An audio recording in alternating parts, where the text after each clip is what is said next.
नमस्कार दोस्तों, कैसे हैं आप सब। आशा करते हैं सब बढ़िया ही होंगे। तो आज हम इस वीडियो में नमपाई पढ़ने वाले हैं। नमपाई को हम बिगिनर टू एडवांस लेवल पर धीरे धीरे समझते हुए आगे बढ़ते जाएंगे। आप सब देख रहे होंगे कि हमने यहाँ पे सारा लिख लिया है। यहाँ पे जैसे introduction, ND array, array creation, properties, indexing, slicing, basic operations, ये सब स्टेप बाय स्टेप पढ़ेंगे आगे चलते हुए। ब्रॉडकास्टिंग, जो कि हमारे मशीन लर्निंग में यूज होता है बहुत ज़्यादा। रिसेपिंग और स्टैटिस्टिक, ये जो हमारे कुछ मैथ के भी आगे फार्मूलाज या फिर मैथ के फंक्शंस होंगे, ये तो हम इसको भी पढ़ेंगे आगे चलते हुए। हम लीनियर अलजेब्रा के कुछ टॉपिक्स भी कवर करेंगे जो हमारे मशीन लर्निंग के लिए थोड़ा इम्पोर्टेंट होता है। तो ऐसे हम धीरे धीरे पढ़ेंगे। तो चलो शुरू करते हैं इंट्रोडक्शन से। तो समझते हैं हमें नमपाई का ज़रूरत क्यों पड़ा। देखो ऐसा है ना, पाइथन में हमारे पास डाटा स्ट्रक्चर ऑलरेडी है। हमने पिछले वीडियो में आपको समझाया था डाटा स्ट्रक्चर को, लेकिन नमपाई भी उसी से रिलेटेड है। डाटा स्ट्रक्चर में क्या था? लिस्ट था। लिस्ट क्या होता है? लिस्ट हमारे डाटा को रखने का एक तरीका होता है, और उससे भी ऑप्टिमाइज है नमपाई। बिल्कुल भी समझ नहीं आया, कोई बात नहीं, मैं आपको ये तो समझाने आया हूँ। देखो, पाइथन में हमारा डाटा संभालने वाला है था लिस्ट, और नमपाई में हमारा डाटा संभालने वाला है एरेस। लेकिन नमपाई ही हम क्यों यूज करते हैं? देखो ऐसा होता है ना कि हम लोग नमपाई को ज्यादातर यूज करते हैं मशीन लर्निंग के लिए, डाटा साइंस के लिए और आर्टिफिशियल इंटेलिजेंस के लिए। और हमें बहुत ज़्यादा कैलकुलेशंस की और बहुत ज़्यादा हार्ड कैलकुलेशंस की ज़रूरत होती है, जो कि पाइथन काफ़ी स्लो है। पाइथन क्यों स्लो है? क्योंकि वो अपने अंदर बैकएंड में लूप्स यूज करता है। और नमपाई क्या करता है? नमपाई भी पाइथन का ही एक फ्रेमवर्क है, बस उसी का थोड़ा एडवांस वर्जन समझ लो आप लोग। और यह क्या करता है? नमपाई क्या करता है? नमपाई करता है हैवी कैलकुलेशंस को बहुत ही आसानी से कर देता है। इसके बैकएंड में सी पाइथन से इसकी प्रोग्रामिंग लिखी गई हुई है, जिसकी वजह से ये काफ़ी फास्ट है, और ये करंट टाइम में कई सारे ऑपरेशंस को एक साथ एग्जीक्यूट कर देता है। सबसे बड़ी पावर तो इसकी यही है। तो आप समझ गए होंगे कि नमपाई क्या है। नमपाई बेसिकली एक पाइथन का फ्रेमवर्क है जो मैथ के ऑपरेशंस को परफॉर्म करता है, और जो कि हमारे लिए काफ़ी ज़्यादा डाटा को हैंडल करने के लिए काफ़ी ज़्यादा इजी बना देता है। तो आपको समझ में आ गया होगा कि नमपाई क्या होता है। तो अगर नहीं समझ में आया तो जितना भी मैंने समझाया उतने को फिर से थोड़ा सा रिवाइज करके देखेंगे ना, तो आपको 100% समझ में आएगा। तो चलो अब समझते हैं हम नमपाई को यूज़ कहाँ करते हैं। तो नमपाई हम ज़्यादातर इसीलिए यूज़ करते हैं क्योंकि हमें काम को फास्ट करना होता है, और काफ़ी सारे मैथ के बड़े बड़े कैलकुलेशंस को एक साथ एग्जीक्यूट करने के लिए हम यूज़ करते हैं। देखो हम जब AI ML और डाटा साइंस पढ़ने जाते हैं तो उसमें बहुत सारे डाटा होता है, तो उसको हैंडल करने के लिए कोई हमारे पास फास्ट प्लेटफॉर्म तो होना चाहिए, कोई ऐसा उसके लेवल का होना चाहिए जो उसको मिली सेकेंड्स, बहुत ही कम टाइम में, कम से कम टाइम में इसको बेहतर बना सके, मतलब हमारे आउटपुट को जल्दी दे सके। तो उसके लिए हम नमपाई को यूज करते हैं। तो यहाँ पे लिखा है वाई नमपाई इज यूज्ड। तो बेसिकली हम इसीलिए नमपाई को यूज करते हैं क्योंकि नमपाई बहुत ही फास्ट है और हमारे काम को इजी बना देता है, और हमारे यह ज्यादातर मैथ के ऑपरेशंस और डाटा को हैंडल करने में बहुत ज़्यादा इम्पोर्टेंट होता है, बहुत फास्ट बना देता है। अब समझते हैं नमपाई वर्सेस पाइथन लिस्ट। मैंने आपको ऑलरेडी बता दिया नमपाई वर्सेस पाइथन लिस्ट, लेकिन मैं फिर से आपको समझा रहा हूँ। नमपाई और पाइथन लिस्ट, पाइथन लिस्ट को हम दोनों एक साइड साइड रख लेते हैं। मान लो हम इस साइड नमपाई रख लेते हैं, इस साइड पाइथन लिस्ट रख लेते हैं। तो ये रहा पाइथन लिस्ट और ये रहा हमारा नमपाई लिस्ट। तो ये क्या करता है? नमपाई क्या करता है? नमपाई के पास बहुत ज़्यादा एडवांस प्रोग्रामिंग यूज़ की गई है। यह सी लैंग्वेज में लिखा गया है, और यह बैकएंड में सी को ही यूज़ करता है, जिसकी वजह से काफ़ी फास्ट है। और पाइथन लिस्ट क्या करता है? पाइथन लिस्ट बैकएंड में लूप्स को यूज़ करता है, जो कि काफ़ी स्लो हो जाते हैं। पाइथन भी सी में लिखा हुआ है, लेकिन यह लिस्ट जो होता है, लिस्ट यह उतना फास्ट वर्क नहीं कर पाता है। और जो नमपाई हमारा है वो काफ़ी ज़्यादा फास्ट कैलकुलेशंस को ऑप्टिमाइज कर लेता है। बस यही मेन डिफरेंस है। आपको अगर बड़े बड़े डेफिनेशन समझाने लगा तो आप भी समझ नहीं पाएंगे। तो अब चलते हैं नंबर 4 पे, इंस्टॉलेशन। तो हम नमपाई को इंस्टॉल करने के लिए चलते हैं। मैं आपको रिकमेंड करता हूँ नमपाई के साथ ना आप जुपिटर नोटबुक भी इंस्टॉल कर लीजिए। बहुत से लोग आपको VS कोड में आपको नमपाई पढ़ाते हैं, लेकिन हम भी VS कोड में नमपाई पढ़ सकते हैं। लेकिन मैं चाहता हूं कि आपको अगर आगे चल के जुपिटर नोटबुक ही यूज करना है, क्योंकि ज़्यादातर लोग तो मशीन लर्निंग और डाटा साइंस के लिए ही NumPy पढ़ते हैं। तो अगर आपको जुपिटर नोटबुक और ऐसे जैसे इस तरह कई सारे इन्वायरमेंट अगर में जाना है तो मैं आपको जुपिटर नोटबुक पे ही चलो पढ़ाता हूँ। तो सबसे पहले जुपिटर नोटबुक को चलो इंस्टॉल करना मैं आपको बताता हूँ। तो यहाँ पे क्या लिखना है आपको, बहुत ही सिंपल कोड है। यहाँ पे पिप, सबसे पहले आपको देखना है आपके पास पाइथन तो इंस्टॉल है, अगर नहीं इंस्टॉल है तो आप एक बार चेक कर सकते हैं। फिर भी मैं थोड़ा इसको जूम इन कर लेता हूँ, PYTHON पाइथन माइनस वर्जन करके आप पता कर सकते हैं आपके पास पाइथन का कौन सा वर्जन। अगर यहाँ पे वर्जन शो नहीं करता है तो आपको पाइथन को इंस्टॉल करना होगा। वैसे भी मैंने अपने फर्स्ट वीडियो में पाइथन को इंस्टॉल करना आपको बताया है, लेकिन अगर फिर भी आपके वाले में पाइथन है तो चलो हम आगे बढ़ते हैं। तो आपको मैंने बोला जुपिटर नोटबुक, ये मशीन लर्निंग आर्टिफिशियल में बहुत ज़्यादा यूज होने वाला टूल है, एक सॉफ्टवेयर है। तो चलो हम इसे इंस्टॉल करते हैं। पिप इंस्टॉल जुपिटर नोटबुक। तो यहाँ पे स्टार्ट हो गया यहाँ पे, क्योंकि मेरे में ऑलरेडी इंस्टॉल्ड है। आप देख सकते हैं कुछ टाइम बाद ये रुक जाएगा, और ये फास्ट इसलिए हो रहा है क्योंकि मेरे में ऑलरेडी इंस्टॉल है। तो अब चलो हम NumPy इंस्टॉल करते हैं। तो आप भी मेरा ही देख के आप तुरंत इसी टाइम पर ही अपना इन्वायरमेंट सेट कर लीजिए। तो मैं करता हूँ पिप इंस्टॉल NumPy। तो यहाँ पे इंस्टॉल होना स्टार्ट हो गया, मेरे में ऑलरेडी इंस्टॉल था तो यहाँ पे बता दिया रिक्वायरमेंट ऑलरेडी सेटिस्फाइड। तो चलो हम इसे स्टार्ट करके देखते हैं। तो हम किसी एक फाइल में चले जाते हैं। मैंने ऑलरेडी यहाँ पे एक फाइल बना दिया है 9.numpy। तो हम इसे, रुक जाओ इसे थोड़ा मैं डिलीट कर दूँ, ये गार्बेज था, गार्बेज नहीं था, मैंने ऑलरेडी एक बार। तो यहाँ पे जो यहाँ पे पास लिखा हुआ है यहाँ पे मैं आपको कर्सर पॉइंटर ऑन करके दिखाता हूँ, शायद आपको ज्यादा बेहतर तब समझ में आएगा। कर्सर पॉइंटर यहाँ पे था, मैं सर्च कर लेता हूँ, आपका टाइम वेस्ट हो रहा होगा। मैं इसे एडिट में काट दूंगा जो आपका टाइम वेस्ट हुआ है। मैं कर्सर हाइलाइटर नाम इसका, तो हम इसे ऑन कर लेते हैं। ऑन हो जा, ये कुछ एरर दे रहा है, दिस इज एन एरर। तो लगता है ये चलेगा नहीं, तो हम इसे कट कर देते हैं, जाने देते हैं, कट जा मालिक। तो यहाँ पे क्लिक करके हमें बैक स्पेस पर क्लिक करना है और सिंपल सा CMD लिख देना है, बस। उसके बाद हमारा वहीं पे पाथ ओपन हो जाएगा। तो हमें कम मेहनत में बेहतर काम करने के लिए ये सब करना पड़ता है। तो चलो यहाँ पे सिंपल सा हम लिखते हैं जुपिटर नोटबुक। तो यहाँ पे ओपन हो गया हमारा जुपिटर नोटबुक क्रोम में। हम आपको दिखाते हैं, ये ओपन ऑटोमेटिक हो जाएगा। यहाँ पे देखिए ये ऑटोमेटिक ओपन हो गया ना। तो यहाँ पे हाँ ये रहा, ओपन हो गया। तो यहाँ पे हम जुपिटर ओपन हमने कर लिया। अब हम एक नोटबुक बनाते हैं। यहाँ पे ओपन हो गया, तो ये हमारा जुपिटर नोटबुक ओपन हो गया। ये हमारा इंस्टॉलेशन भी क्लियर हो गया। तो अब हम चलते हैं फाइल पे, हमने क्या क्या पढ़ा। अब इंस्टॉलेशन तो हमारा क्लियर हो गया।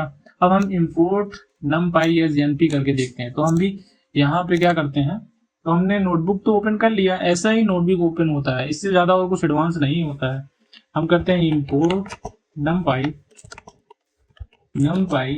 as np। तो इसमें क्या लिखा है मैं आपको सिंपल तरीके से थोड़ा समझाता हूँ, थोड़ा बड़ा कर लेता हूँ इसको, ज़्यादा बड़ा हो गया क्या। तो यहाँ पे लिखा है इंपोर्टर मैं इसको काट देता हूँ, इंपोर्ट बना देता हूँ। यहाँ पे इंपोर्ट numpy, यहाँ पे बोला जा रहा है कि इंपोर्ट कर लो numpy को किसकी तरह, एज np की तरह। तो इसका शॉर्ट नेम हमने रख दिया np। जैसे हमारे यहाँ नाम होता है, कई लोगों का नाम हो जाता है, जैसे मेरा नाम दीपांशु है और शॉर्ट नेम मेरा दीपू सब लोग बोलते हैं, तो ऐसा ही इसका भी नाम रख दिया गया है np। तो यहाँ पे बस बेसिक हमारा तो कंप्लीट हो गया। अब हम आगे बढ़ते हैं। यहाँ पे हमने क्या लिखा है, आगे बढ़ते हैं। तो अब हम आते हैं, पहले हम इन्हीं का एग्जाम्पल लेके देखते हैं, ND एरे का ही अब हम एग्जाम्पल लेके देखते हैं। 1D, 2D, 3D, इन सब का एग्जाम्पल लेने के लिए हम चलते हैं यहाँ पे, इसमें चलते हैं। तो हमने इंपोर्ट numpy as np कर लिया है। तो हमने np को, यहाँ पे np क्या है हमारा, np हमारा numpy है। तो आपको समझ में आ गया होगा ना। तो np हमारा क्या है, np हमारा numpy है। तो चलो मैं आपको एग्जांपल देके दिखाता हूँ। तो सबसे पहले मैं समझाता हूँ आपको 1D एरे। यहाँ पे मैं 1D एरे लिख लेता हूँ, 1D एरे। तो यहाँ पे मैं ले लेता हूँ veg equal to np dot array. तो यहाँ पे हो गया हमारा राउंड ब्रेकेट, उसके बाद होगा हमारा करली ब्रेकेट। इसी तरह ही हमारा यूज होता है 1D एरे, यही फॉर्मेट है। मेन क्या होता है, बस यही होता है, हमारा ब्रेकेट्स ही होते हैं हमें समझने के लिए कि ये कौन सा एरे है कौन सा एरे नहीं है। तो हमें हमेशा ध्यान देना होगा कि ब्रेकेट कौन सा है। जैसे हमने पाइथन के लिस्ट में समझा था कि लिस्ट, जैसे हमने पाइथन वाले में डाटा स्ट्रक्चर में समझा था कि लिस्ट के लिए अलग लगता है, टपल के लिए अलग लगता है, तो ऐसे भी ऐसे ही होता है। तो फिर से समझो, सबसे ज्यादा हमें इंपॉर्टेंट ध्यान इसी में देना है एरेज में कि 1D एरेज में कौन सा ब्रेकेट लगता है, 2D एरेज में कौन सा, तभी हम समझ पाएंगे। सबसे मेन इंपॉर्टेंट यही ब्रेकेट ही होता है, लिस्ट में भी, डाटा स्ट्रक्चर में भी, पाइथन के डाटा स्ट्रक्चर में भी और उसमें भी। अभी आपने पाइथन के डाटा स्ट्रक्चर के बारे में समझ में नहीं आ रहा होगा क्योंकि आपने मेरा पिछला वीडियो नहीं देखा, तो जाने देते हैं, पहले हम इसे समझते हैं। कोई बात नहीं, आपने नहीं देखा तो, लेकिन सबसे इंपॉर्टेंट यही है, किसी भी एरे में आपको ये समझ में आना चाहिए कि हम कौन सा ब्रैकेट यूज कर रहे हैं। हमने कौन सा 1D एरे में हम यूज कर रहे हैं, पहला एक हमारा है राउंड ब्रैकेट, फिर दूसरा हमारा है स्क्वायर ब्रैकेट। तो अब हम चलो हम डाटा लिखते हैं 1 2 3। तो यहाँ पे हमने डाटा ले लिया है। तो ये हमारा कौन सा एरे है, ये हमारा 1D एरे है। चलो हम दूसरा देखते हैं 2D एरेज का, 2D एरेज। तो आपको ये समझ में नहीं आ रहा होगा कि ये सब यूज कहाँ होता है। ये सब बड़े बड़े डाटा को हैंडल करने के लिए हम यूज करते हैं, ये सब बहुत ज्यादा यूज होता है।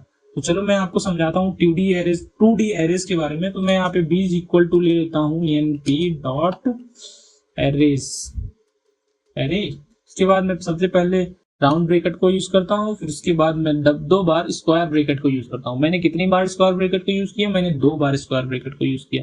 अब मैं लिखता हूँ 1 2 3। तो यहाँ पे मैंने लिख लिया। उसके बाद अब मैं यहाँ पे कहाँ पे, यहाँ पे मैं कॉमा लगाता हूँ। फिर उसके बाद मैं चाहूँ तो फिर से एक बार और बना सकता हूँ। और होता है क्योंकि हमने 2 बार ब्रैकेट लिया है, तो कौन सा ब्रैकेट लिया हमने, स्क्वायर ब्रैकेट लिया है, तो इस ब्रैकेट के अंदर तो हम बना ही सकते हैं ना। देखो कोई भी कॉमन सेंस हो तो यहाँ पे देखो हमने एक राउंड ब्रैकेट लिया है, उसके बाद हमने स्क्वायर ब्रैकेट लिया है, उसके बाद यहाँ पे हमने क्या किया है, 2 ब्रैकेट लिया है। तो 2 ब्रैकेट के अंदर हमने 2 वैल्यूज को भी तो ऐड किया ना। तो कॉमन सेंस तो यही होना चाहिए कि हम किसी भी वैल्यूज को यूज कर सकते हैं। यहाँ पे हम लिख सकते हैं 4 5 6। तो ये सिंपल सा बन गया आपका 2D एरेज। तो यही होता है, इससे ज्यादा कोई रॉकेट साइंस इसमें नहीं है। तो आज चलो अब मैं आपको आगे का समझाता हूँ 3D एरेज के बारे में। यहाँ पे मैं हेडिंग डाल लेता हूँ 3D एरेज के बारे में, np डॉट एरे। सब कुछ इतना तो सेम ही होता है, बस उसके बाद ब्रैकेट ही सब कुछ हमारा खेल बदल देता है। यहाँ पे कितने ब्रैकेट्स लगते हैं, हमारा 2D में 2 ब्रैकेट्स लगे। कौन से ब्रैकेट, स्क्वायर ब्रैकेट और एक हमारा राउंड ब्रैकेट, वो तो सब में ही एक लगेगा। अब हमारा कॉमन सेंस ये कहना चाहिए कि यहाँ पे 3 लगने चाहिए। हाँ, ये आप सही बोल रहे हो, ये हमने करली ब्रैकेट लगा दिया, गलती से होता है। यहाँ पे 1 लग गया, 2 3। तो यहाँ पे 3 हमने क्यों लगाया, क्योंकि हम 3D डायमेंशनल के लिए ही 3 बनाते हैं। तो यहाँ पे अब हम तीसरे में डाटा लिखेंगे। यहाँ पे मैं लिखता हूँ 1 2 3। यहाँ पे हो गया। अब हम क्या करेंगे, अब कॉमा देकर हम एक और बनाएंगे ब्रैकेट। अब यहाँ पे हम किसी डाटा को दे सकते हैं। तो यहाँ पे मैं 4 5 6 यहाँ पे हो गया। अब मैं फिर से कॉमा देके और भी डाटा लिख सकता हूँ। 3D में मैंने आपको बताया था ना, ये चारों तरफ से होता है। और 4D 5D 6D ये सब यूनिवर्स के लेवल पे जा रहा है, इसको छोड़ो, हम भी 3D समझ रहे हैं, 3D एरेज। और उसमें 3D स्ट्रक्चर में डाटा हमारा सेव होता है। तो अभी आपको कम समझ में आ रहा होगा, वैसे भी समझ तो आ ही गया होगा क्योंकि मैंने बहुत ही बेहतरीन तरीके से आप सबको समझाया है। यहाँ पे मैं और लिख सकता हूँ आपको 7 8 9। तो यहाँ पे 7 8 9 अभी मैं और लिख के दिखाता हूँ, इतना ही काफी नहीं है। और भी मैं अभी लिखता हूँ 9 तो हो गया। यहाँ पे 10 11 12। तो यहाँ पे 10 11 12 भी हो गया। तो क्या किया हमने कुछ नहीं किया, बस ब्रैकेट्स को हम बढ़ाते गए और हमारा एरेज बनता गया। बस इतना सा ही सिंपल है और इसी में हमारा एरेज बन जाता है। तो हमने ND एरेज पढ़ लिया है। अब हम इसे क्या करते हैं, हम इसे रन करके दिखाते हैं आपको। रुक जाओ, यहाँ पे मैं करूंगा प्रिंट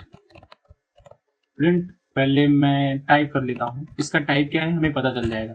ए का सबसे पहले मैं क्या कर रहा हूँ, ये 1D एरे को मैं प्रिंट करके दिखाता हूँ आपको। सबसे पहले मैं 1D एरे को प्रिंट, यहाँ पे क्या है, numpy जो है 1D एरे, इसका क्लास जो है 1D array.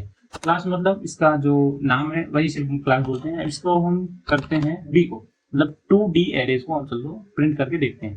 Print type, type क्या करता है, टाइप हमारे किसी भी वैल्यू के टाइप को बताता है, कौन सा क्लास है क्या है। उसके बाद यहाँ पे जैसे इसने बता दिया numpy का ND एरे है, जो कि ये सब फंक्शन ही कहलाते हैं। फंक्शन क्या होता है, फंक्शन ये सब फंक्शन ही। NP एरे जो है, अभी मैं इसको और अच्छे से समझाऊंगा इस वाले में, या एरे क्रिएशन में यहाँ पे है ना NP एरे, यही वाला हम पढ़ रहे हैं यहाँ पे, यही वाला NP एरे ही यहाँ पे पढ़ रहा है। तो मैं आपको अच्छे से समझाऊंगा पहले यहाँ पे, ठीक है। तो हम यहाँ पे करते हैं प्रिंट बी को, यानी 2D एरे को। तो यहाँ पे देखिए ये भी वही बता रहा है, ND एरे ही। अब हम इसको 3D एरे को हम प्रिंट करके आपको दिखाते हैं। सेम वही बताएगा, कुछ ज़्यादा डिफरेंस नहीं रहेगा, सेम यही जो भी एरे बता रहा है वही बताएगा। टाइप है, टाइप क्या है, टाइप हमारा टाइप बताता है, क्या बताता है, फंक्शन बताते हैं कौन से टाइप के हैं, तो ये भी वहाँ पे है। तो हम स्टार्ट करते हैं यहाँ पे एरे क्रिएशन में। एरे क्रिएशन में हम इन सबको समझेंगे, numpy एरे जीरोस, numpy मतलब numpy के एरेज, ये सब फंक्शंस है। एरेज क्रिएट कैसे किया जाता है वो समझ में आएगा यहाँ पे हमें। हम यहाँ पे numpy एरे को समझेंगे, जीरोस किस लिए होते हैं, वंस किस लिए होते हैं। ये दोनों जो जीरोस और वंस होते हैं, ये दोनों एक ही मतलब एक ही काम के लिए यूज होते हैं, वो काम है फालतू काम, तो मैं वो भी आपको समझाऊंगा। अरेंज होता है, लाइन स्पेस होता है, आई होता है, रैंडम होता है, तो इन सबको मैं एक एक करके चलो समझाता हूँ। सबसे पहले समझते हैं np डॉट एरे। तो अभी तक हमने जो किया ये सब np डॉट एरे का ही था। ये सब np डॉट एरे, यहाँ पे देखिए ना, यहाँ पे लिखा है np डॉट एरे। उसके बाद हमने वैल्यू डाला, यहाँ पे वैल्यू में हमने एरेज दिया, यहाँ पे भी हमने क्या बोलते हैं np डॉट एरेज दिया, यहाँ पे वैल्यू डाला।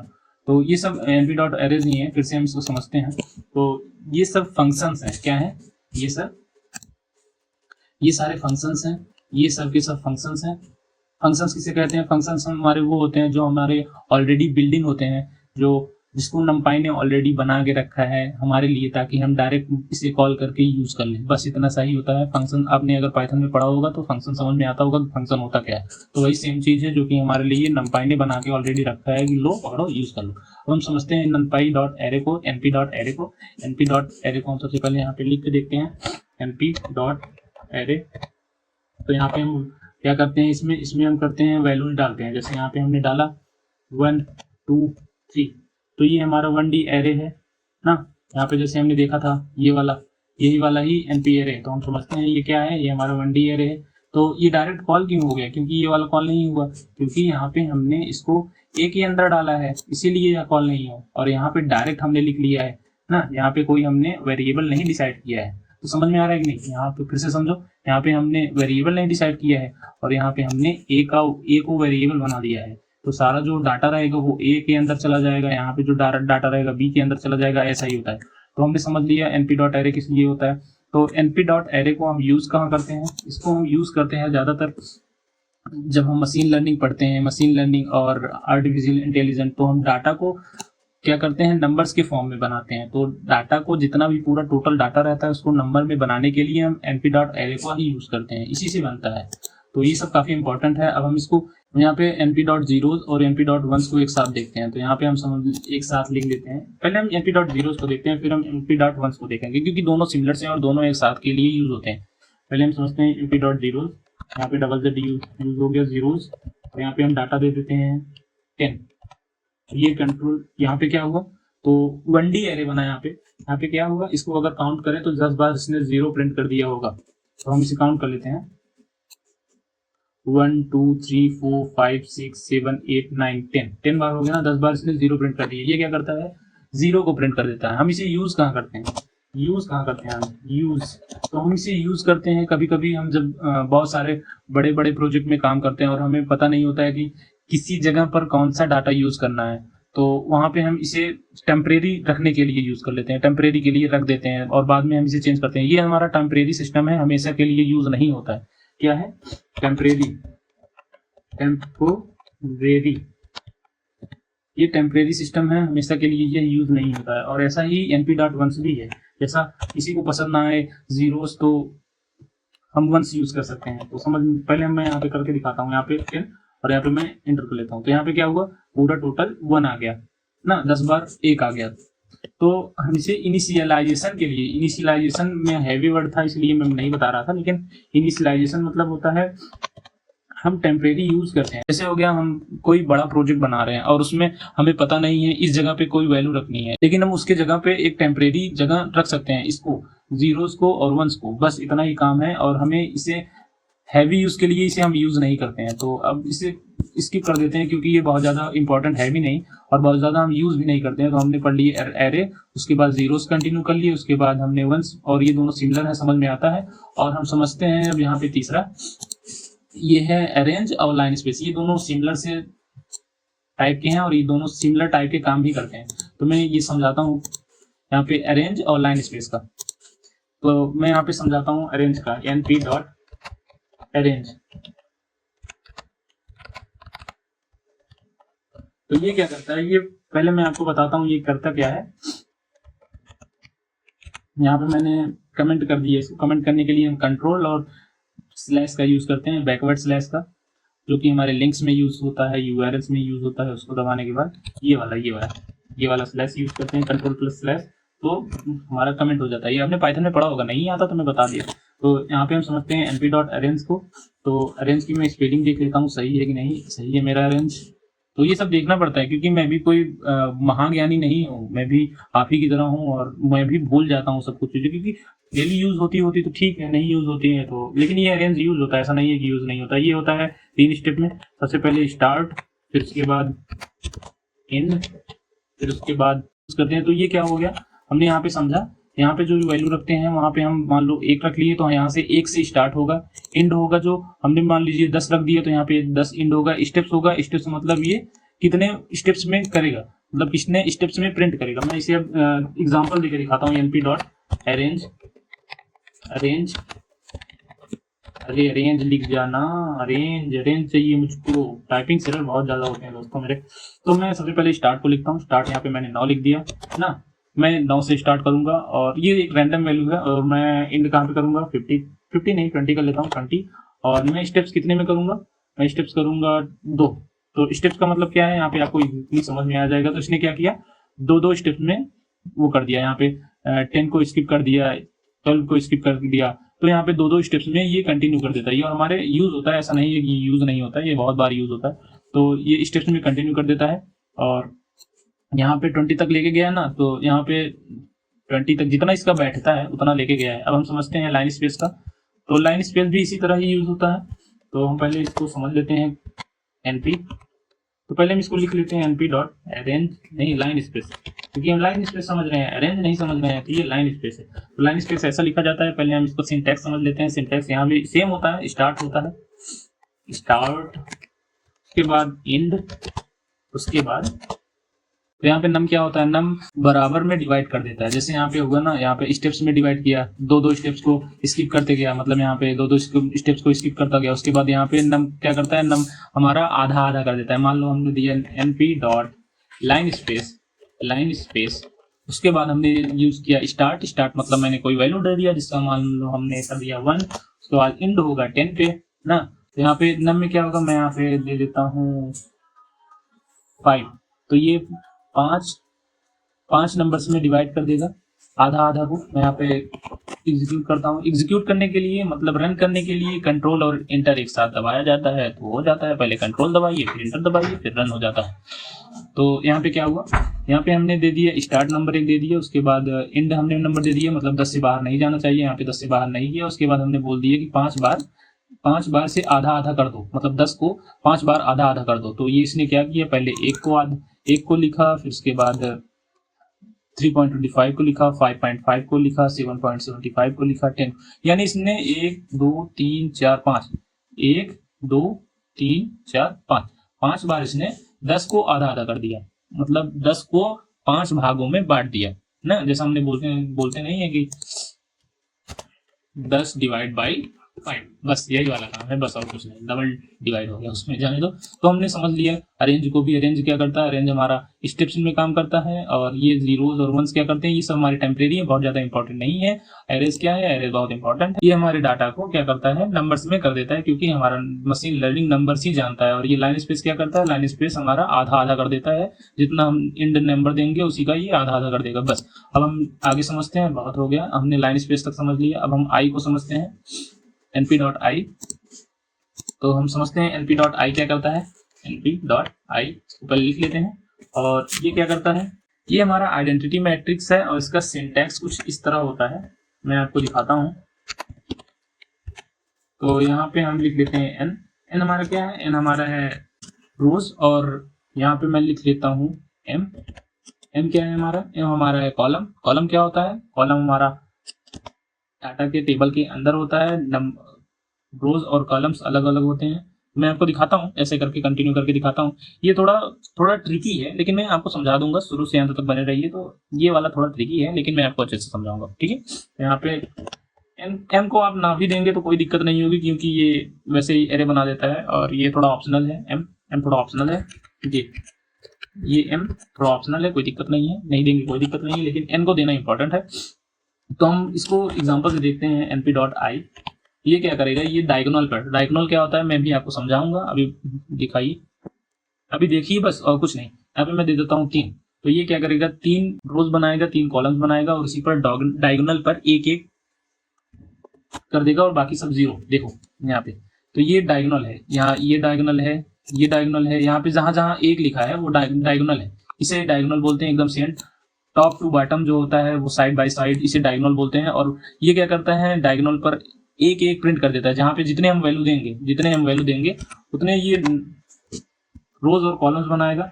मान लो हमने यहाँ पे दे दिया, और उतने ही डायगोनल भी कर देगा। देखो यहाँ पे उतने ही रोज और कॉलम्स बना दिए हमने, यहाँ पे 10 वैल्यूज दे दी, तो यहाँ पे 10 कॉलम दिए इसने, और 10 रोज दे दिए। तो हम इसे फिर से देखते हैं कॉलम्स और रोज के बेसिस पर। तो हम यहाँ पे पहले क्या करते हैं, रोज डाल देते हैं ना।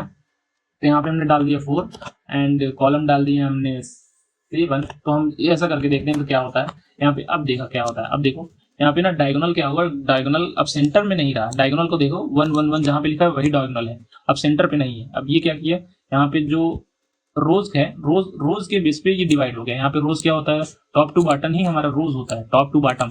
और ये कॉलम क्या होता है, कॉलम हमारा होता है लेफ्ट टू राइट, हमारा कॉलम होता है, जैसे ऐसे ऐसे ऐसे ऐसे हो गया, ये हमारा कॉलम हो गया। और टॉप टू बॉटम जो हो गया वो हमारा रोज हो गया ना, ये समझ में आना चाहिए। तो यहाँ पे इधर से इधर तक 8 हमने दिया है, मतलब कॉलम हमने 8 दिया है, और रोज हमने दिया है, रोज हमने 4 दिया है। 1 2 3 4, 1 2 3 4, तो यहाँ पे हमने 4 दिया है। तो यहाँ पे जो हमारा डायगोनल है, यहाँ पे 1 2 3 4, ये भी हमारा बहुत ज्यादा इंपॉर्टेंट है, किसमें, मैथ्स में, जैसे लीनियर अलजेब्रा के मैट्रिक्स और रिवर्स में हम इसे यूज करते हैं। अभी तो ये ज्यादा खास समझ में नहीं आएगा, इसीलिए इसे स्किप करते हैं, क्योंकि मैं भी आपको बहुत ज्यादा ट्रिकी चीजें बताने लगूंगा तो आप थोड़ा कंफ्यूज हो जाएंगे। मैं भी थोड़ा फिर से इस टॉपिक पर, इन सभी के टॉपिक्स पर रिव्यू करूंगा, मैं आपको समझाऊंगा कैसा होता है। लेकिन हम np.i को अभी डीप में नहीं समझेंगे, वैसे भी हमने समझ लिया, ये एक ऊपर ऊपर का सब लोग को ही पता है, जितना आपने समझा है उतना ही सबको पता है।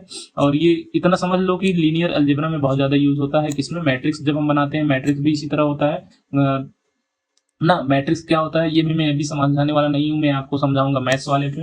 अभी मैं मैथ्स के वीडियोस बनाने वाला हूँ, तो उसमें मैं आपको समझाऊंगा मैट्रिक्स, और इसमें रिवर्स के फंक्शंस में यूज होता है। अब हम आगे चलते हैं रैंडम में। तो आई हमने समझ लिया, लाइन स्पेस समझ लिया, और अब हम चलते हैं रैंडम में। तो रैंडम में हमारे बहुत सारे टॉपिक्स होते हैं, जैसे मान लीजिए हमने np.random लिख लिया, इसके अंदर बहुत सारे सब टॉपिक्स हैं, जैसे मान लीजिए रैंड इंट हो गया ना, कंफ्यूज मत होइए, कंफ्यूज होने की कोई बात भी नहीं है।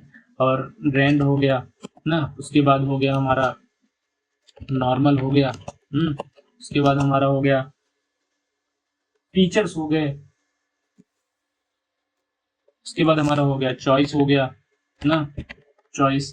तो यही सब है, तो ये सब फीचर्स हैं। और हमें यहाँ पे मैं लिख लेता हूँ np.random, और मैं अब अगर पैरेंथेसिस यानी राउंड ब्रैकेट लगा दूंगा, राउंड ब्रैकेट के हुई को ही पैरेंथेसिस बोलते हैं। अगर यहाँ पे लगाऊंगा तो ये एरर देगा, देखो यहाँ पे ये एरर दे दिया ना, क्योंकि ऐसा नहीं लिखा जाता है, यहाँ पे एक और वैल्यू डाली जाती है। देखो अब इसके बाद डॉट लगाएंगे, फिर हमने क्या किया रैंड इंट, यहाँ पे रैंड इंट होना चाहिए, हमने रैंड इंट लिखा है ना, रैंड इंट ना, तो हम यहाँ पे रैंड इंट, ये रैंड इंट क्या करता है हमारे इंटीजर वैल्यूज को प्रिंट करता है। मान लो हमने यहाँ पे 100 दे दिया तो ये क्या करेगा 100 में से 1 प्रिंट कर दिया, एक रैंडम कोई भी वैल्यू प्रिंट कर देगा। यहाँ प्रिंट करते हैं 37 आ गया, 97 आ गया, 87 आ गया, 94 आ गया तो मैं किस लिए हंस रहा हूँ वो दूसरी बात है। तो यहाँ पे मैं यहाँ पे रैंड को हटा, इंट को हटा देता हूँ यहाँ पे, क्योंकि हमारा रैंड है ना ये वाला, ये तो हम इसको समझते हैं, क्योंकि हमने समझ लिया कि ये तो इंटीजर वैल्यू ही, रैंड इंट जो होता है वो इंटीजर वैल्यू प्रिंट करता है।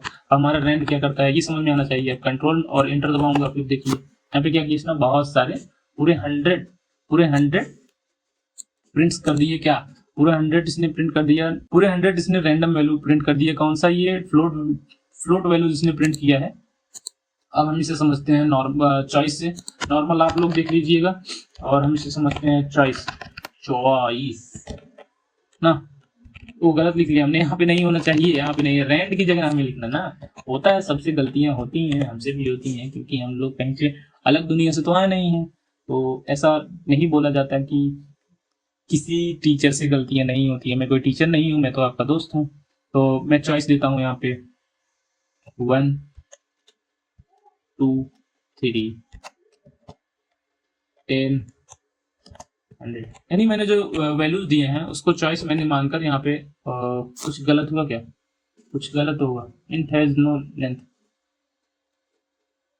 तो शायद हमें यहाँ पे ये लगाना चाहिए स्क्वायर ब्रैकेट। तो अब देखते हैं, हाँ यहाँ पे हमें स्क्वायर ब्रैकेट लगाना चाहिए। अब क्यों स्क्वायर ब्रैकेट लगाना चाहिए, क्योंकि मुझे लगता है हमें यहाँ पे एरेज में कन्वर्ट करना होगा वैल्यूज को, जो हमने वैल्यूज दिया। वैसे भी कॉमन सेंस अगर लगाएं तो यहाँ पे एरेज रहना चाहिए था, गलती हमारी थी, हमने एरेज नहीं लगाया था। कोई बात नहीं, इससे आप लोगों को पता चला कि क्या होता है, कभी कभी सब लोग कंफ्यूज होते हैं, सबको गलतियां होती हैं। तो हम यहाँ पे करके देखते हैं, यहाँ पे देखो 100 आ गया ना, तो यहाँ पे 100 आ गया। अब मैं फिर से रन करता हूँ, फिर से 100 आया, फिर से 100 आया, फिर से 2 आ गया ना। तो आपको ऐसा लग रहा हो कि 100 ही आ रहा है और कोई नंबर नहीं आ रहा था। इसी में से जो हमने वैल्यू दी है, इसी ये चॉइस बन गया, इसी के अंदर ही हमें रैंडम मिलेगा ना। तो ये चॉइस बन गया, 1 आ गया। तो बस करते हैं, अब हो गया। अब नॉर्मल आप लोग खुद कर लीजिएगा, जो नॉर्मल होता है ये खुद कर लीजिएगा। अब हम आगे बढ़ते हैं। आगे बढ़ने से पहले फिर से हम समझ लेते हैं इन सबको एक बार फिर से समझ लेते हैं। इसके लिए थोड़ा जो हमने गंदगी कर रखी है इसको साफ कर देते हैं। तो साफ कर देते हैं, थोड़ा आंख बंद कर लो, तब मैं आपको समझाता हूँ ना। क्या होगा, आंख बंद करने से और मेरे बातों को समझने से आपको बहुत ही बेहतरीन तरीके से समझ में आएगा। तो मैं समझाता हूँ। np.array जो होता है वो हमारा machine learning, artificial intelligence, data science इन सब में बहुत ज्यादा हम डाटास का यूज करते हैं ना। डाटास का यूज करते हैं, और जो हमारा कंप्यूटर होता है उसे नंबर्स में वैल्यू चाहिए होते हैं। हम कभी कभी हमारे पास इंटीजर में वैल्यू होती है, ये होती है, और बहुत सारी अलग अलग वैल्यूज में आती है ना। तो हम उसे क्या करते हैं, उसे फ्लोट या इंटीजर में कन्वर्ट करने के लिए हमें एरे बनाना पड़ता है। तो वही है ये np.array जो है, उसी में हमें कन्वर्ट करना पड़ता है। बस इतना सिंपल सा है।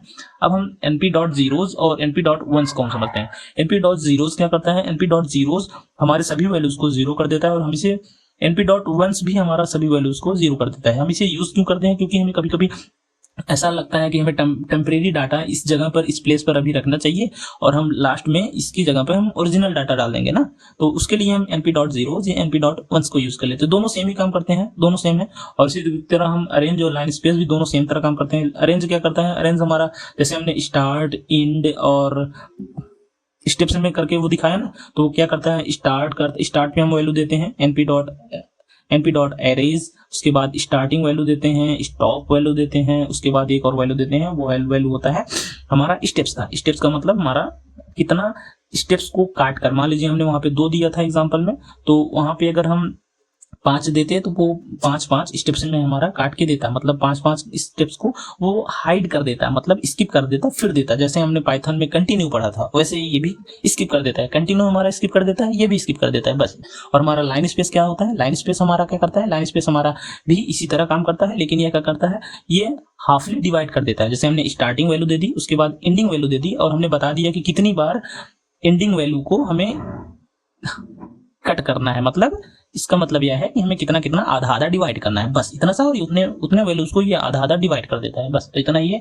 और np डॉट रैंडम जो होता है ये रैंडम है, इसके कई सारे और अंदर फीचर्स हैं जैसे हमने समझा। रैंड इंट क्या करता है, इंटीजर में वैल्यू देता है। रैंड क्या करता है, ये फ्लोट में वैल्यू देता है। और चॉइस क्या करता है, चॉइस हमारा चॉइस में नंबर देता है, बस सिंपल सा। और नॉर्मल क्या करता है, नॉर्मल आप लोग खुद थोड़ा देख लीजिएगा, थोड़ा रिसर्च कीजिए और मेरे कमेंट में जरूर नॉर्मल वाला मैसेज कीजिए, हाँ, क्योंकि मुझे भी तो पता लगे कि आप लोग पढ़ रहे हैं या फिर कुछ और कर रहे हैं कुछ नहीं, बस इतना ही सिंपल सा है। अब हम समझते हैं एरे प्रॉपर्टीज पर। एरे प्रॉपर्टीज में हम शेप देखेंगे, एंडिंग देखेंगे, डाटा टाइप्स तो हमने देख लिया ऑलरेडी, और साइज भी हम देखेंगे। ये तो बहुत ही नॉर्मल प्रॉपर्टीज हैं। ये सब किस लिए यूज होता है, ये सब यूज होता है जब हम कभी डाटा लेते हैं तो डाटा में हमें देखना पड़ता है कौन सा डाटा है, कैसा डाटा है, क्योंकि डाटा क्लीनिंग करना होता है। डाटा क्लीनिंग में हमें समझना होता है कहाँ पे हम बता रहा हूँ, मैं हवा में नहीं बोल रहा हूँ, मैं पाइथन में भी नहीं बोल रहा हूँ, गलती से मैं पाइथन मेरे मुंह से आ गया। तो हम इसे मशीन लर्निंग में यूज करते हैं। मशीन लर्निंग में हमें डाटा को समझना पड़ता है, डाटा टाइप्स को समझना पड़ता है, उसका साइज क्या होता है, मतलब ये सब हमें समझना पड़ता है। तो हमने तो समझ लिया ना कि ये सब क्या होता है, एरे क्रिएशन और एनडी एरे, अब इंट्रोडक्शन, ये सब हमने समझ लिया। अब चलो समझते हैं एरे क्रिएशन। एरे क्रिएशन हमने समझ लिया, सॉरी एरे प्रॉपर्टीज समझते हैं। तो एरे प्रॉपर्टीज में ये मेन चार एलिमेंट्स, मेन चार टॉपिक्स हैं, ये shape, ending, D type, size, ये सब मेजर करने के लिए सब है। तो चलो वन बाय वन हम सबको समझते हैं। सबसे पहले समझते हैं शेप को। शेप क्या करता है, शेप हमारा बताता है कि कितने कॉलम्स हैं, कितने रोज। यहाँ पे हम डाल देते हैं हेडिंग कॉलम्स और रोज, ROWS, कॉलम्स एंड रोज कितने हैं ना। तो इसके लिए हम मान लो एक एरे क्रिएट करते हैं, ARR ले लेते हैं, इक्वल np डॉट एरे। उसके बाद हम पैरेंथेसिस लगा देते हैं, इसमें हम डाटा ले लेते हैं, क्या एक डाटा ले लेते हैं, कोई भी ले लेते हैं 1 2 9। तो ये हमने डाटा ले लिया। अब इसका हम देखेंगे ये कितने कॉलम्स हैं, कितने, क्योंकि इसमें तो यहाँ पे हमने कॉलम्स का स्पेलिंग गलत डाला है, आपने बताया भी नहीं। आप लोग ऐसे ऐसे गलतियों को कमेंट करके बताया करो। तो यहाँ पे हमारे कितने कॉलम्स हैं, कितने कॉलम्स है, कितने रोज, इसमें तो कॉलम है ही नहीं, सिर्फ रोज है ना। तो कितना रोज है, 3। तो यहाँ पे हम देखते हैं क्या देता है, प्रिंट ना ARR डॉट शेप ना, शेप ही तो जानना है, शेप जानना, हाँ। तो वही तो हम भूल गए थे, यहाँ पे हम लिख लेते हैं। तो कौन बताता है, ये बताता है शेप, बताता है शेप। क्या बताता है, शेप हमारे कॉलम्स और रोज बताता है। तो हम पता करते हैं 3 रोज हैं कि कॉलम्स हैं, रोज हैं ना। तो अब हमें एक और डाटा ले लेते हैं। तो एक और डाटा लेने के लिए हमें 2D डायमेंशनल बनाना पड़ेगा। तो हम यहाँ पे 2D बना लेते हैं। 2D में क्या होता है, 2 होता है, क्या 2 होता है, 2 हमारे पास स्क्वायर ब्रैकेट होते हैं। तो हम अब एक और बना लेते हैं डाटा। तो हमने यहाँ पे दूसरा डाटा ले लिया, 3 9 नहीं 4 के बाद 9। तो हम यहाँ पे देखते हैं, यहाँ पे हमारे पास कॉलम और रोज की दोनों की वैल्यू आ गई। क्या हमारे पास 2 कॉलम्स है, 3 रोज है। तो ऐसा ही है। तो शेप हमारा क्या करता है, शेप हमारा कॉलम्स और रोज बताता है। तो अब हम आगे चलते हैं यहाँ पे। तो दूसरा क्या है, एंडिंग। एंडिंग क्या करता है, हमारे डायमेंशंस को बताता है। अब ये वाला पार्ट बहुत ही मजेदार है, एंडिंग। तो एंड हमारा क्या करता है, डी टाइप्स को बताता है। डी यानी डायमेंशन, डी यानी यही वाला तो बताएगा। ये जो 1D एरेज है, 2D एरेज है, मतलब ये जो हमारे पास 1D एरेज है, 1D एरेज, 2D एरेज, इन सबको ही बताएगा। ये क्या बताएगा, ये बताएगा एंडिंग ना। एंडिंग हमारा 1D array, 2D array, 3D array, 4D array, ये सब 4D एरे तो होता ही नहीं है। डी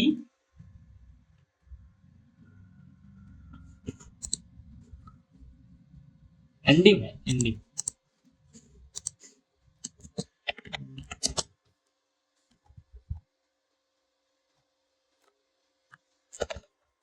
कौन सा, एंडिंग।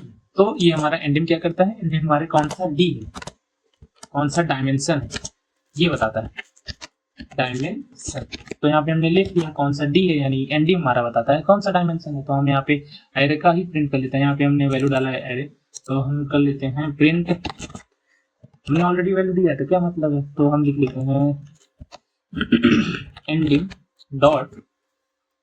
डॉट सॉरी ऐसा गलत नहीं लिखा जाता है, एरे डॉट, क्योंकि हमने एरे इसका नाम दिया ना, ARR नाम दिया है, एरे नहीं दिया है, ARR नाम दिया है इस डाटा का। हम इसी डाटा को हम प्रिंट करवा ले रहे हैं ARR डॉट क्या है एंडिंग ना। तो ओ सॉरी इंटर हो गया, तो क्या आया यहाँ पे 2 आया। क्या हमारा 2 डायमेंशन में है। कैसा समझ में आया है? ये देखो 2D एरे है ना, ये 2D एरे तो है 1D, ये बन गया 1D और ये 2D बन गया ना, ये वाला शेप समझ में आ गया ना। तो अब हम नेक्स्ट चलते हैं। नेक्स्ट कौन सा है हमारा? नेक्स्ट है हमारा एंडिम। एंडिम काफी मजेदार है, इसको हम समझने के लिए सबसे पहले समझते हैं एंडिम होता क्या है। तो एंडिम क्या करता है? एंडिम हमारा डायमेंशन को समझता है। डायमेंशन क्या होता है पहले हम इसे हेडिंग डाल देते हैं। एंडिम एंडिम ना, एंडिम क्या करता है हमारा? एंडिम हमारा डायमेंशन समझता है। डायमेंशंस को मैं अभी बता रहा हूँ। एंडिम हमारा डायमेंशंस को समझता है। डायमेंशन क्या होता है पहले ये बताता हूँ। यही वाला जो एनडी एरे है, ये इसमें समझेगा कौन सा एरे है, 1D array, 2D array, 3D array है। तो हम इसी एग्जांपल से देखते हैं। तो चलो हम यहाँ पे इस पे आते हैं। तो एंडिम क्या करता है? हमारे डी को समझता है। डी क्या होता है? 1D array, 2D array, 3D array. यहाँ पे हमने जो पढ़ा था, यहाँ पे ऊपर करके मैं इसको आपको दिखाता हूँ। यहाँ पे हमने पढ़ा था ना 1D एरे यहाँ पे है, ये समझेगा। जैसे हमने डाटा दे दिया, ए को प्रिंट करो तो ये बताएगा ए का कौन सा एरे है, तो ये बताएगा 1D एरे। फिर हमने मान लो दे दिया बी को प्रिंट करो, बी को किसके साथ? किसके साथ? इसके साथ, एंडिम के साथ, एंडिम के साथ प्रिंट करो। तो ये क्या करेगा? बताएगा ये 2D डायमेंशन का है। और ये हमने अगर सी दे दिया तो ये बोलेगा ये 3D डायमेंशन का है। अब हम इन्हीं को देके देते हैं। ये क्या है? तो हो गया डायमेंशन। क्या एंडिम क्या करता है? हमारे डायमेंशन को देता है। तो हम प्रिंट करते हैं, प्रिंट ए डॉट, ए कौन सा हम ले रहे हैं वैल्यू? यही वाला हम उठा ले रहे हैं, यही वाला। तो पता ये बता देगा ना, ये बता देगा कि 1D एरे है। तो ये देखो ए डॉट एंडिम, तो ये भी बताएगा 1D एरे। तो देखो यहाँ पे हम कंट्रोल और इंटर कर देते हैं, तो 1D एरे बता दिया ना। अब हम बी वाले करते हैं। बी वाला मतलब 2D एरे को हम करते हैं। 2D एरे को हम प्रिंट करते हैं, तो ये बता देगा। एंडिम क्या करता है? डायमेंशन को ही बताता है। तो हम प्रिंट बी, तो बी डॉट हम एंडिम लिख देंगे, बी डॉट एंडिम। तो ये हो गया 2D एरे। तो अभी कर देते हैं, यहाँ पे आ गया 2D एरे। कौन सा हमने किया? बी को, यानी हमने 2D एरे को देखा। हम यहाँ पे देखते हैं सी को, यानी 3D एरे को देखते हैं। तो यहाँ पे बता देगा कौन सा है। देखो प्रिंट सी डॉट एंडिम, तो ये तुरंत बता देगा ये 3D है ना। तो ये कौन सा है? 3D है। तो ऐसा ही एंडिम बताता है। और सेफ हमारा क्या बताता है? सेफ को तो मैंने आपको समझा दिया, वो कॉलम्स और रोज बताता है। तो हम आगे चलते हैं नेक्स्ट वाला। नेक्स्ट देखते हैं पहले है क्या है इसमें। नेक्स्ट है डी टाइप्स। ये क्या करता है? डाटा टाइप्स को बता देता है। तो अब चलो हम डायरेक्ट समझते हैं डी टाइप्स को। तो यहाँ पे हेडिंग डाल देते हैं, डी टाइप्स क्या बताता है? डाटा टाइप्स को, कौन सा टाइप का है डाटा। तो मैं डायरेक्ट एग्जांपल लेके दिखाता हूँ। मैं यहाँ पे प्रिंट कर लेता हूँ, प्रिंट, हाँ।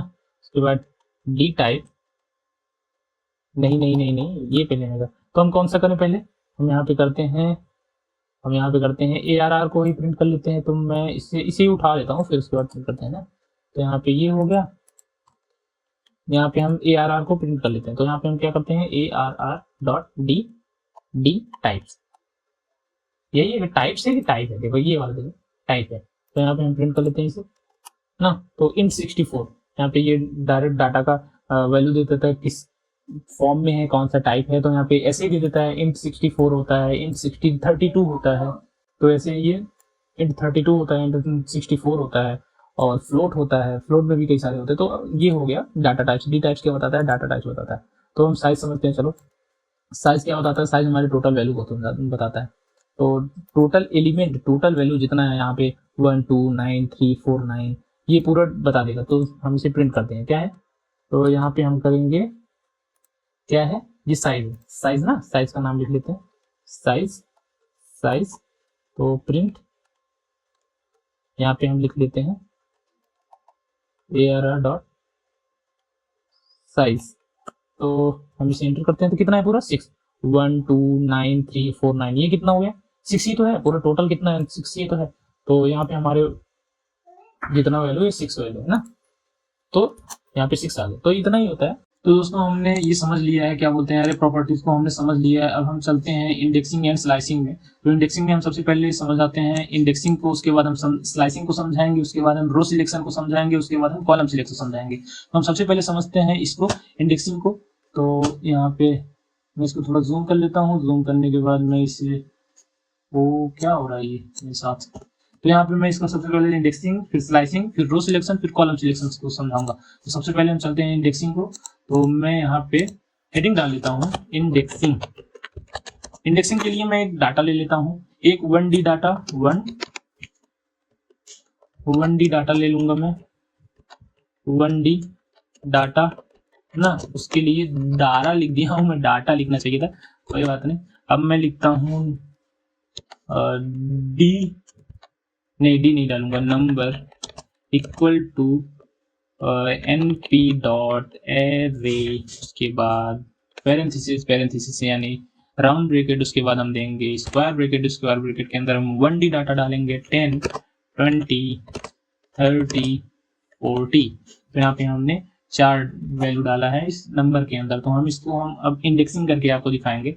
तो हम यहाँ पे प्रिंट उसके बाद हम करते हैं, क्या करेंगे, हम पहले नंबर को कॉल करेंगे। तो हम यहाँ पे नंबर लिख लेते हैं, नंबर। उसके बाद हम यहाँ पे क्या देते हैं, इसको स्क्वायर ब्रैकेट।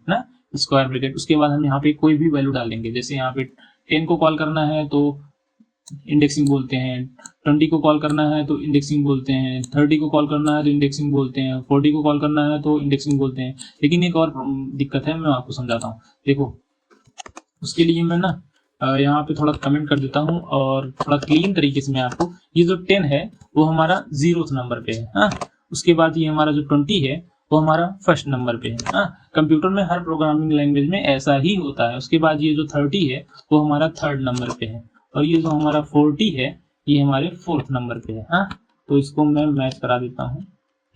इसके लिए ये रहा, हो गया ना। तो ये हमारा ऐसा है, तो इसको भी मैच करा देता हूँ, ये थोड़ा गंदा ना लगे, अच्छा लगे दिखने में। तो ये हो गया हमारा जो 10 है वो 0th नंबर पे है। तो मैं 0 को कॉल करके आपको दिखाता हूँ। तो यहाँ पे हमारा 10 आ गया। अब मैं आपको 1 को कॉल करके दिखाता हूँ, 1। यानी इसका मतलब क्या है, मैं पहले नंबर पर या फिर 0th नंबर पे मैंने इसे क्या किया, 0th नंबर पे क्या है वो मुझे दे दो। तो इसने 0th नंबर पे क्या है वो मुझे दे दिया, 10 है ना। उसके बाद मैं बोल रहा हूँ हम जो फर्स्ट नंबर पे हो वो मुझे दे दो। तो ना ये मैं करता हूँ, यहाँ पे फर्स्ट नंबर पे क्या है 20, तो ये मुझे 20 दे रहा है। अब मैं बोल रहा हूँ जो सेकेंड नंबर पे है वो मुझे दे दो।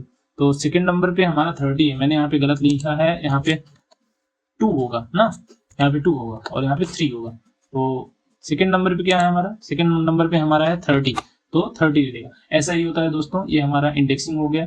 अब हम चलो समझते हैं स्लाइसिंग को। स्लाइसिंग के लिए मैं हेडिंग डाल लेता हूँ स्लाइसिंग ना। स्लाइसिंग में कहाँ से बता रहा हूँ मैं, हवा में नहीं बता रहा हूँ, यहाँ से बता रहा हूँ। तो मैं अब स्लाइसिंग को आपको समझा रहा हूँ। तो स्लाइसिंग में भी कुछ इसी तरह होता है, लेकिन स्लाइसिंग में थोड़ा इससे अलग होता है। हम ना डाटा को थोड़ा अलग तरीके से कॉल कर लेते हैं, मैं उसे भी आपको दिखाता हूँ कैसे होता है। जैसे हमने उसी डाटा को ले लिया, इसी को ले लिया, फिर कोई ले लें, तो हम नया डाटा लेते हैं, उसी को नहीं लेंगे। तो हम यहाँ पे लिख लेंगे एस मतलब स्लाइसिंग ना, इसीलिए दे रहा हूँ ऐसे ही, तो स्लाइसिंग। और मैं दे रहा हूँ np डॉट एरे, उसके बाद पैरेंथेसिस, उसके बाद स्क्वायर ब्रैकेट। ये ब्रैकेट्स बहुत ज़्यादा इंपॉर्टेंट होते हैं, मैंने आपको हमेशा बताया है और हमेशा आप लोग ध्यान भी कीजिए। तो यहाँ पे मैं देता हूँ 40, 50, 60, 70 ना। तो यहाँ पे क्या हुआ, जैसा कि मैंने आपको ऑलरेडी बताया है ना, यहाँ पे कमेंट नहीं हो रहा, ये जैसा मैंने आपको बताया पहले ही, ये हमारा है 0th नंबर पे ना, ये हमारा है फर्स्ट नंबर पे, ये हमारा है सेकंड नंबर पे, ये हमारा है 3rd नंबर पे। तो मैं इसको स्लाइसिंग करके दिखाता हूँ। तो स्लाइसिंग कैसे होता है वो अभी आप बिल्कुल भी समझ जाएंगे। तो यहाँ पे अब स्लाइसिंग स्टार्ट हो रहा है, तो मैं करूँगा प्रिंट, उसके बाद मैं दूंगा पैरेंथेसिस, उसके बाद मैं दे रहा हूँ कट, उसके बाद मैं दे रहा हूँ एस जो कि हमारा डाटा है, डाटा हमारे एस के अंदर ही है। यहाँ पे क्या है, ये पूरा जो 40, 50, 60, 70 ये सब हमारे एस के अंदर है ना। तो मैं यहाँ पे एस दूंगा, उसके बाद मैं दूंगा स्क्वायर ब्रैकेट के अंदर। थोड़ा जूम कर लूँ क्या, नहीं और ज़्यादा जूम हो जाएगा क्योंकि लोगों को दिखना भी तो चाहिए ना। तो यहाँ पे हमने एस को यहाँ पे डाल लिया, उसके बाद हम यहाँ पे अब स्लाइसिंग करेंगे। स्लाइसिंग के लिए हम करते हैं यहाँ पे 1 मतलब 50 ना, यहाँ पे 1 मतलब 50, 1 से 3 तक। तो यहाँ पे दो वैल्यू दे देगा 50 और 60। तो यहाँ पे हम करते हैं 1 कॉलन क्या करता है, कॉलन हमारा डिवाइड करता है। तो यहाँ पे हमने 3 कर दिया, तो यहाँ पे क्या दे देगा 50 और 70। तो थोड़ा कंफ्यूजिंग है, यहाँ पे मैं पहले कर देता हूँ। तो यहाँ पे 50 और 60 दे दिया ना। तो यहाँ पे हमने क्या किया, हमने बोला कि 1 से 3 तक मुझे डाटा दे दो, यानी स्लाइसिंग दे दो ना। तो इसने क्या किया, यहाँ से यहाँ तक हमने बोला ना 1 2 3, लेकिन इसने 70 को नहीं दिया, यानी थर्ड नंबर को नहीं दिए। तो ये ऐसा ही होता है। तो प्रोग्रामिंग में थर्ड नंबर को, मतलब जो जिसका लास्ट में हमने नाम लिया होता है इंड वाला, ये नहीं देता है ना। तो ऐसा होता है। और एक स्टेप में होता है, अगर हमने इसे बोल दिया 1, तो ये क्या करेगा, इसी में दे देगा। देखो, क्योंकि ये थोड़ा डाटा बड़ा है, तो मैं क्या समझाना चाहता था इसमें समझ में नहीं आएगा। देखो यहाँ पे कुछ इस तरह होता है, मैं इसके सिंटैक्स को लिख के दिखाता हूँ, ऐसे समझ नहीं आएगा। मान लो मैं इसे कमेंट कर देता हूँ, मैं क्या समझाना चाहता हूँ अभी कुछ टाइम बाद समझ में आएगा। प्रिंट, उसके बाद एस हो गया, उसके बाद हमने यहाँ पे दिया, उसके बाद ये होता है स्टार्ट ना, उसके बाद होता है एंड ना, उसके बाद होता है स्टेप्स ना। तो ऐसा कुछ काम करता है ये। यहाँ पे मैं इसको क्या करता हूँ, कट करके नीचे कर लेता हूँ x।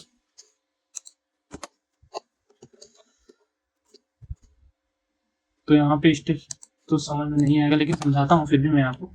यहाँ पे मैं इसे डाल देता हूँ किसके अंदर, इसको मैं डाल देता हूँ सिंटैक्स, फिर मैं आपको समझाता हूँ। यहाँ पे मैंने जो लिखा है स्टार्ट मतलब होता है स्टार्ट करो कहाँ से, यहाँ से ना।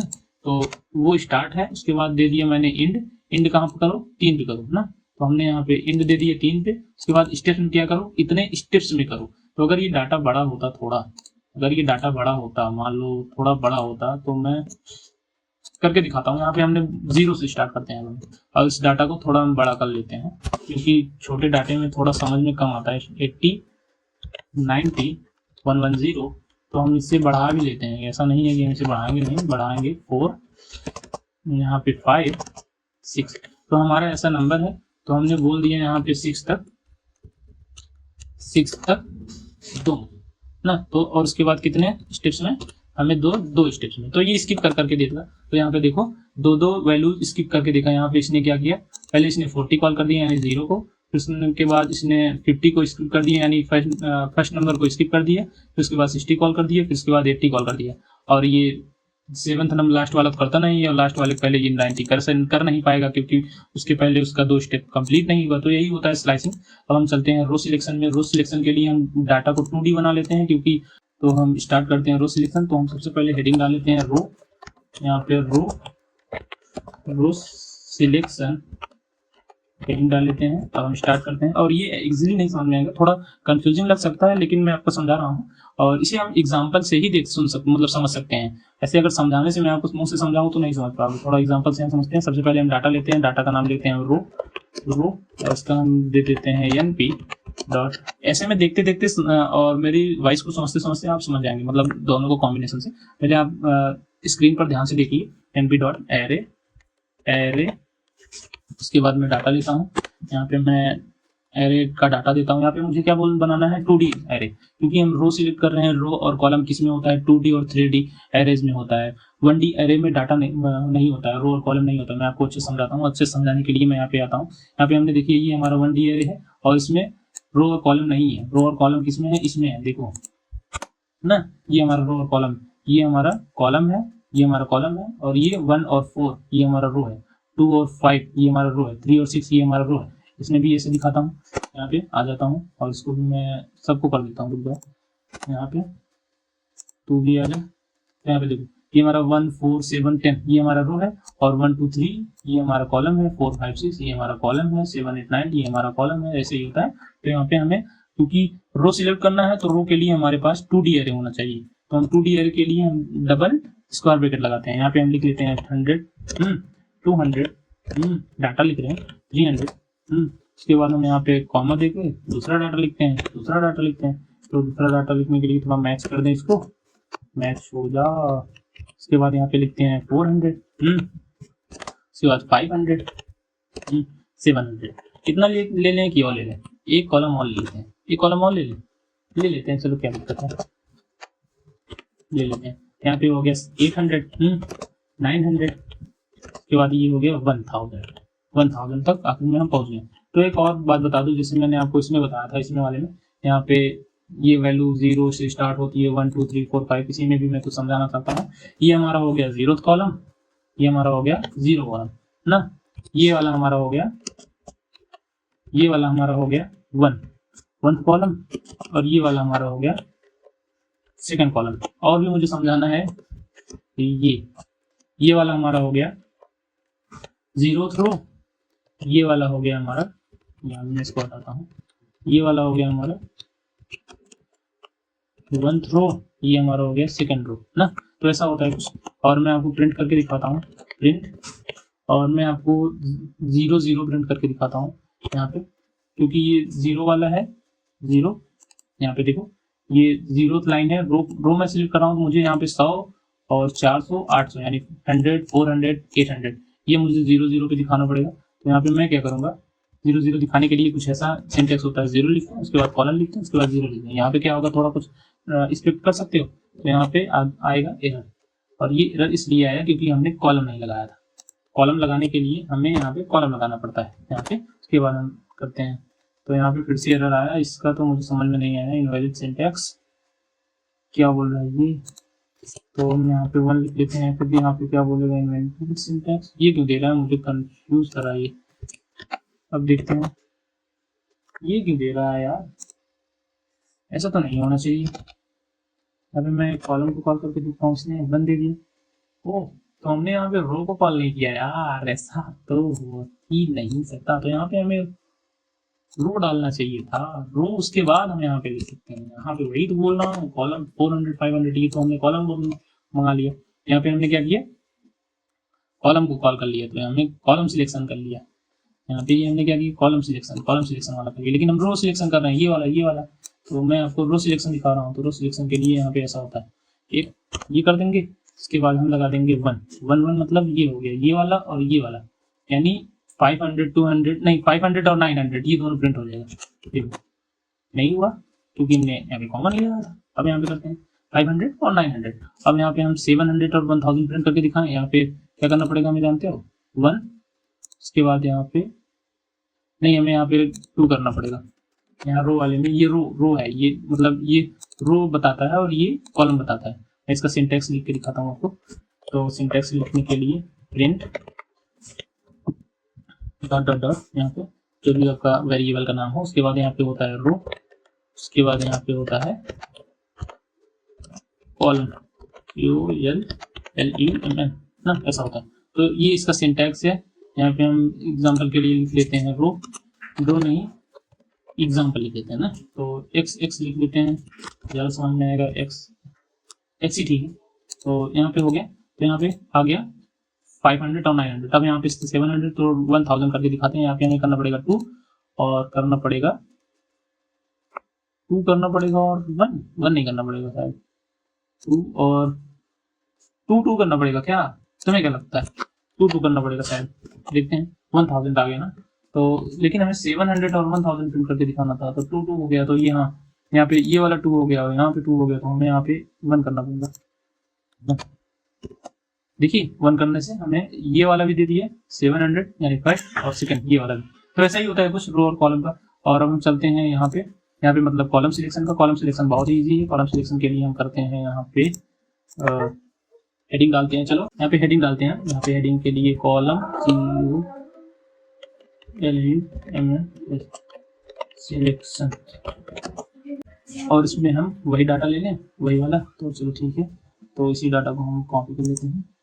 हो जा कॉपी ये, क्योंकि ये सब हमें इम्पोर्टेंट है। वाह बी, तो यहाँ पे भी इसका नाम कॉलम लिख देते हैं ना, क्योंकि और सारा चीज़ सेम ही है, सारा काम इसका सेम ही। तो हमने बस सेम ही लिख दिया। कॉलम वाले का सिंटैक्स बता देता हूँ आपको। कॉलम प्रिंट करके दिखा रहा हूँ, प्रिंट कॉलम CUX कर लेता हूँ जैसा उसमें किया था x। इसके लिए यहाँ पे स्क्वायर ब्रैकेट लगता है और यहाँ पे कर देता हूँ मैं कोई भी एक वैल्यू प्लस इंडेक्स, जैसे 0 1 2, बस इतना सही कॉल करने के बाद 0, ये क्या हो गया, यहाँ पे करना था मुझे। कॉलम सिलेक्शन बहुत ईजी है, जैसा हमने तो ये हो गया ना। तो ऐसा ही होता है इसका सिंटैक्स। अब मैं आपको करके दिखाता हूँ, एग्जांपल डायरेक्ट देकर दिखाता हूँ। यहाँ पे हो गया COLLUMN कॉलम, उसके बाद यहाँ पे ले लिया हमने 0 डाल दिया, क्योंकि हम यहाँ पे यही तो कॉलम होता है, कॉलम यही होता है। और ये वाला हमारा फर्स्ट कॉलम है, ये हमारा 0th कॉलम है, और ये हमारा फर्स्ट कॉलम है, ये हमारा सेकंड कॉलम है। तो मैं यहाँ पे कौन सा 0th कॉलम का ये पूरा कॉलम कॉल करके दिखाता हूँ। यहाँ पे बस इतना ही लिखा जाता है 100 200 300 ना। तो अब इसको हम क्या करते हैं, अब इसको हम ये वाला कॉलम करके दिखाते हैं, ये वाला। तो ये वाला कौन सा नंबर पे है, 1 नंबर पे है, तो वहाँ पे हम कर देते हैं 1।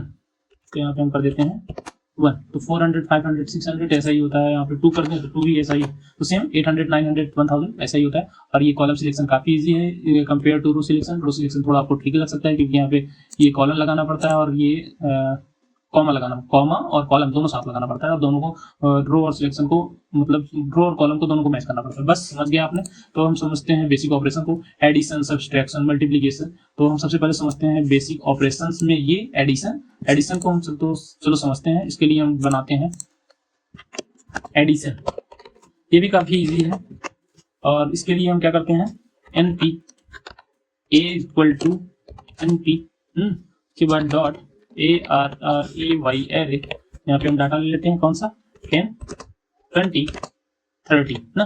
ज़्यादा हम 3 के डाटा नहीं लेंगे, क्योंकि अब बहुत ज़्यादा वीडियो बहुत ज़्यादा लंबा बन रहा है। NP डॉट एरे, तो ये हमने B ले लिए। B में हम डाल दे रहे हैं पैरेंथेसिस बन जाना।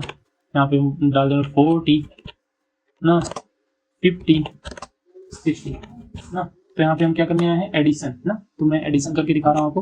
प्रिंट एडिशन में होता क्या है, ये यही तो होता है, प्लस मतलब जोड़, यानी जोड़ घटाना वाला जो नहीं होता है, वही जोड़, मतलब प्लस करना है हमें। A को A + B कर देना है। तो इसमें क्या आएगा, तो खुद देख लो, 50 70 90। तो इसने क्या किया, 10 को 40 + 10 कर दिया 50, 20 + 50 कर दिए 70, 30 + 60 कर दिए 90। तो ऐसा ही होता है एडिशन। तो हमने एडिशन देख लिया, एडिशन। और इसमें मैं ज़्यादा टाइम नहीं देना चाहता। सब्सट्रैक्शन मैं आपको ऐसे ही सेम दिखाना चाहता हूँ। सब्सट्रैक्शन के लिए मैं इसे कॉपी कर लेता हूँ और इसे पेस्ट कर लेता हूँ, और इसी में यहाँ पे हम निगेटिव का मार्क्स लगा देते हैं, और यहाँ पे हम लिख देते हैं सब्सट्रैक्शन, और यहाँ पे बस इतना ही करना है हमें। यहाँ पे निगेटिव का साइन लगा देना है। तो यहाँ पे निगेटिव और पॉजिटिव वाला ही कुछ सिस्टम है। तो यहाँ पे -30 -30 -30 ये क्यों आ गया, क्योंकि समझते हैं कैसा आ गया।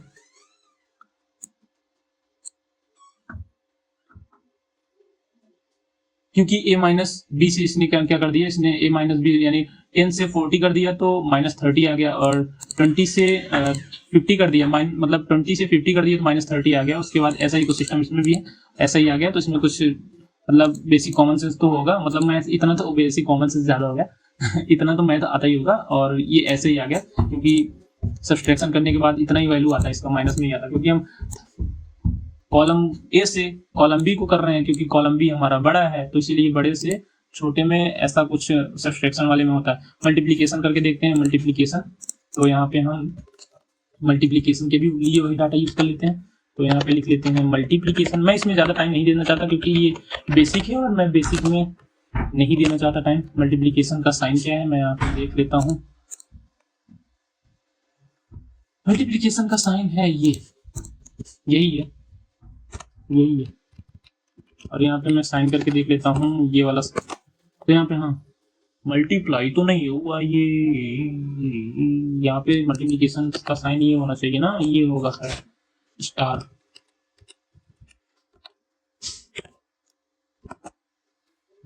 ये हो गया, मल्टीप्लिकेशन का साइन ये है। और अब हम देख लेते हैं कौन सा, अब हम देख लेते हैं डिवीजन। डिवीजन का साइन कौन सा है, डिवीजन का साइन है शायद यही वाला जो हमने इसके पहले लगाया था। तो यहाँ पे हमने इसे भी कर लिया है, और यहाँ पे हम डिवीजन लिख लेते हैं। मैं इसमें टाइम नहीं देना चाहता, और ये क्योंकि बेसिक है, सबको आता ही है। और डिवीजन में ये वाला लगता है, ये वाला मतलब क्या होता है, इसे बोलते हैं, इसे स्लैश बोलते हैं, बैकवर्ड स्लैश बोलते हैं। और बैकवर्ड स्लैश को हमने कर दिया तो ये डिवीजन आ गया। डिवीजन ऐसा ही होता है। तो छोड़ जाने दो, ये सब चलता रहेगा, अब हम आगे चलते हैं। चलो दोस्तों, हमने ये सब समझ लिया। हमने क्या क्या समझा, हमने ऊपर का सब कुछ समझ लिया। ये basic operations, indexing and slicing, ये सब हमने समझ लिया है। मैं इसको ऐसे करके दिखाता हूँ। तो थोड़ा जूम कर लेता हूँ। ये सब हमने समझ लिया यहाँ से, introduction, ND array, array creation, array properties, indexing and slicing, basic operations, ये सब हमने समझ लिया। और हम चलते हैं ब्रॉडकास्टिंग।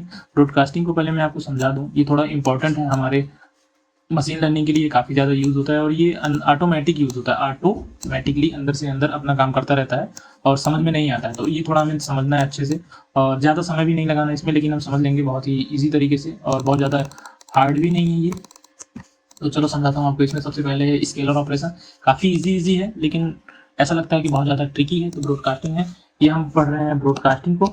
यहाँ पर मैं डाल देता हूँ ब्रॉडकास्टिंग ना। तो सबसे पहले हम समझ रहे हैं इसको, सबसे पहले समझ रहे हैं स्केलर प्रॉपर्टीज को। स्केलर प्रॉपर्टी ना, प्रॉपर्टी। तो हम इसमें स्केलर प्रॉपर्टी में इसमें नंबर 1 होना चाहिए 1। तो इसमें हम स्केलर प्रॉपर्टी में होता क्या है, तो ये समझते हैं। स्केलर प्रॉपर्टी में हम किसी भी एरे को उसमें एक्सपेंड कर देते हैं डाटा को। तो एग्जांपल के साथ मैं तुम्हें दिखाता हूँ। तो यहाँ पे मैं एक एरे ले लेता हूँ, यहाँ पे मैं लिख लेता हूँ ब्रॉड के बाद इक्वल np डॉट एरे के बाद मैं इसमें लिख लेता हूँ डाटा 10 1 2 3 लिख लेता हूँ, क्यों बहुत ज़्यादा याद करना 1 2 3। तो यहाँ पे हो गया। इसमें मैं क्या करता हूँ np ना, नहीं प्रिंट करना होगा, मैं प्रिंट ना, प्रिंट के लिए हम करते हैं ब्रॉड और इसमें हम डाल देते हैं क्या डालेंगे हम इसमें +5। तो हम ये स्केलर प्रॉपर्टी का देख रहे हैं। तो स्केलर प्रॉपर्टी में क्या करते हैं हम, इसी तरह एक ही वैल्यू को ऐड कर देते हैं। तो ये क्या करेगा, ये पूरा प्लस कर देगा 5 + 1 5 + 2 5 + 3, तो ये 6 हो जाएगा। तो ये वाला 6 हो जाएगा 1 जो हमारा, ये हमारा 6 हो जाएगा, ये हमारा 8 हो जाएगा ये हमारा। तो ये सब क्या करता है, ये मैं आपको बताता हूँ ये ना। तो मैं यहाँ पे इसके नीचे +5 कर दिया, +5 ना, और यहाँ भी +5 कर देगा। तो ये ऐसा है कुछ कर देगा। मैं आपको समझाता हूँ अच्छे से। तो ऐसा है कुछ कर देगा, यहाँ पे ऐड कर देगा, एडिशन कर देगा ना। तो करके दिखाता हूँ। यहाँ पे कुछ एरर दिया क्योंकि np इज नॉट डिफाइंड, तो हम यहाँ पे इसे रन कर लेते हैं, रन एक साथ सबको। तो यहाँ पे दे दिया 6 7 8 यहाँ पे क्या किया, प्लस सब में ऐड कर दिया। तो यही हमारा सिंपल सा है स्केलर प्रॉपर्टी। तो हम हमने इसे एडिशन के साथ देखा, हम इसे किसी और के साथ देख लेते हैं ब्रॉड। यही सिंपल सा है लेकिन इंपॉर्टेंट है, क्योंकि ये समझ में कहीं लिखा है क्या, कहीं यहाँ पे कहीं हमने लिखा है क्या स्केलर, लेकिन ये अंदर काम कर रहा है ना। यहाँ पे हमने कहीं लिखा नहीं है स्केलर, लेकिन ये अंदर काम कर रहा है स्केलर प्रॉपर्टी वाला। तो ऐसा ही ये सिंगल वैल्यूज को करता है। स्केलर प्रॉपर्टी क्या करता है, सिंगल, जैसे सिंगल मतलब यह है कि प्लस कर दिया एक वैल्यू को, प्लस कर दिया, माइनस कर दिया। मान लो यहाँ पे मैं माइनस कर दे रहा हूँ 5 ही माइनस करके, यहाँ पे मैं क्या इसे बोलते हैं, इसे बोलते हैं सब्सट्रैक्शन ना। तो हमने इसे कर दी, तो यहाँ पे क्या होगा -4 -3, ऐसा ही सब कुछ होता है। तो हमने स्केलर प्रॉपर्टीज को समझ लिया। हम समझते हैं ऑटोमेटिक एक्सपेंशन। ऑटोमेटिक एक्सपेंशन ये थोड़ा एरे वाला सिस्टम है। तो हमने यहाँ पे एक 1D एरे बनाया था, यहाँ पे लिख देते हैं 1D एरे ना। तो हम जब ऑटोमेटिक एक्सपेंशन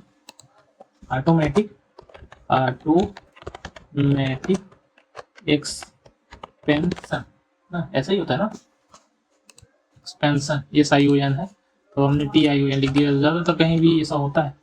तो हम अब चलो देखते हैं इसका एग्जांपल। तो हमें यहाँ पे दो एरेज बनाना पड़ेगा। यहाँ पे तो हमने सिंगल एरेज बनाया था और यहाँ पे हमें दो एरेज बनाना पड़ेगा। तो हम एक लिख लेते हैं A = उसके बाद हम लिखते हैं np डॉट एरे, उसके बाद हम यहाँ पे ब्रैकेट, उसके बाद स्क्वायर ब्रैकेट, हम यहाँ पे लिख लेते हैं 10 20 30। तो यहाँ पे हमारा ये हो गया। अब एक और बना लेते हैं, 2D एरे बना लेते हैं इसको। चलो बना लेते हैं, क्योंकि 2D एरे में हमें ज़्यादा बेहतर समझ में आएगा। तो यहाँ पे हो गया। तो हम 40 50 60 यहाँ पे डाल दिया हमने। तो क्या करते हैं, एक और बनाते हैं b = np डॉट एरे। उसके बाद हम एरे बनाते हैं 100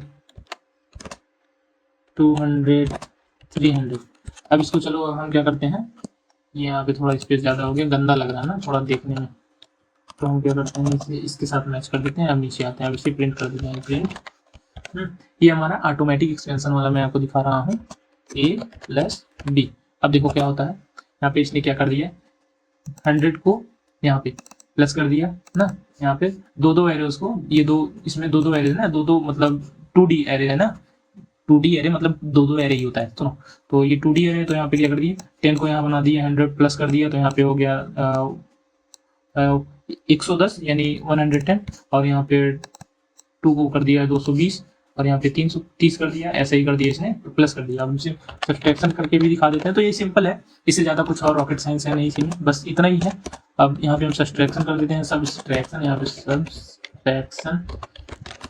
तो आप लोगों को अगर पता नहीं है कि मैं कैसे एक बार में ही कैसे रन कर देता हूँ, तो यहाँ पे मुझे Ctrl+Enter दबाता हूँ, Ctrl+Enter से, जिससे एक बार में ही रन हो जाता है। तो यहाँ पे देखो, यहाँ पे एक बार में ही ऑटोमेटिक एक्सपेंशन कर दिया। तो यहाँ पे जो ब्रॉडकास्टिंग हो रही है ये दिख नहीं रहा है, ये अंदर नंपाई अपने तरीके से अंदर कर दे रहा है और हमें पता भी नहीं चल रहा है। तो ऐसा कुछ ब्रॉडकास्टिंग होता है। तो हमने इस वीडियो में ऑलरेडी बहुत ज़्यादा पढ़ लिया है। हमने क्या क्या कवर किया इस वीडियो में, हमने इस वीडियो में इंट्रोडक्शन से लेकर, जो मैं आपको समझाता हूँ क्या क्या हमने किया इस वीडियो में। हमने इस वीडियो में सबसे पहले इंट्रोडक्शन पढ़ा, फिर उसके बाद एंड एरे पढ़ा, फिर एरे क्रिएशन पढ़ा, एरे प्रॉपर्टीज पढ़ी, इंडेक्सिंग एंड स्लाइसिंग पढ़ा, उसके बाद हमने बेसिक ऑपरेशंस पढ़ा, उसके बाद हमने ब्रॉडकास्टिंग पढ़ा। अब मैं चाहता हूँ रिसेपिंग, स्टैटिक्स, बुलियन मास्किंग, इन सबको मैं अगली वीडियो में कवर करूँ, क्योंकि ये ऑलरेडी बहुत ज़्यादा हो गया है। तो मैं नेक्स्ट वीडियो जल्दी लाऊँगा, तो उसमें ज़्यादा टाइम नहीं लगेगा। तो तब तक के लिए आप थोड़ा वेट कर सकते हैं, और लाइक, कमेंट, शेयर जरूर करें, क्योंकि अभी तक तो मुझे सबसे ज़्यादा आपकी ज़रूरत है सब्सक्राइब में। तो सब्सक्राइब करना आपके लिए मैंडेटरी है, तो इतना तो कर्ण बन ही सकते हो ना यार। तो आप लोग दानवीर कर्ण बनो, और मेरे लिए ये सब्सक्राइब वाला बटन दबा के फिर जाओ, ओके, ताकि नेक्स्ट वीडियो भी आपको मिल जाए ना। तो इसलिए आपका इतना टाइम जो वेस्ट हुआ है, मतलब टाइम जो आपने इन्वेस्ट किया है वो वेस्ट ना जाए, क्योंकि नेक्स्ट पार्ट भी तो आपको पढ़ना है। तो इसके लिए अब दानवीर कर्ण बनो, KRN कर्ण बनो, और सब्सक्राइब करके फिर जाओ। Okay, bye bye.